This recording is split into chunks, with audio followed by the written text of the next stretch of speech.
Suite au lancement des conseils d'administration dans les universités et grandes écoles du Gabon, le ministre d'État à l'enseignement supérieur et la recherche scientifique, Jean de Dieu Moukani Iwangou, a animé une conférence de presse récemment à son cabinet.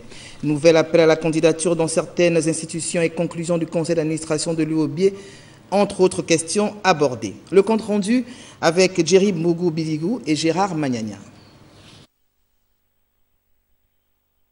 Au terme donc de cet exercice, qui prend date avec l'histoire, 3 noms se sont dégagés. Il s'agit du recteur sortant, M. Marc-Louis Ropivia.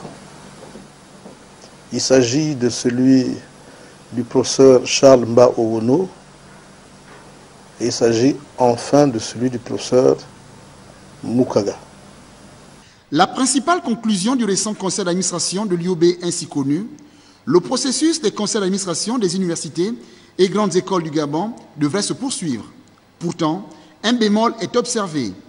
Après l'université Omar Bongo, le tour devait revenir à l'université des sciences de la santé d'Ovendo.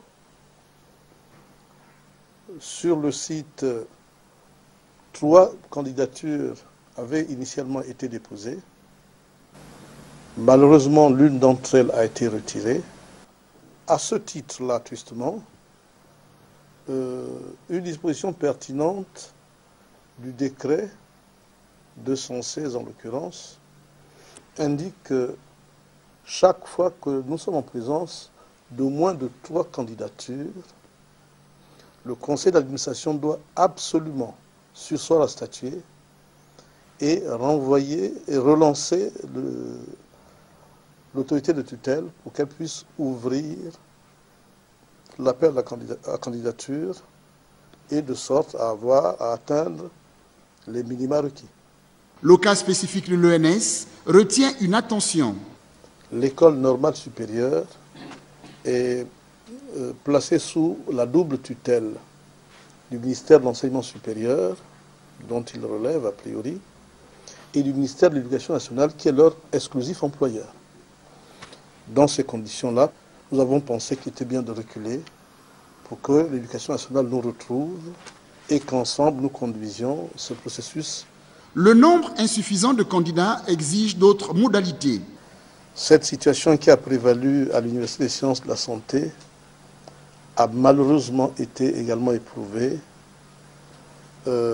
à l'Institut universitaire des sciences de l'organisation de Toutouméban. Toute chose qui a conduit exactement au même traitement. Devant ce constat de carence, j'ai pris un arrêté qui lance les appels à candidature dans un délai de 7 jours, au terme desquels nous avisons. Cet appel lancé, il ne reste plus qu'aux éventuels candidats remplissant tous les critères de postuler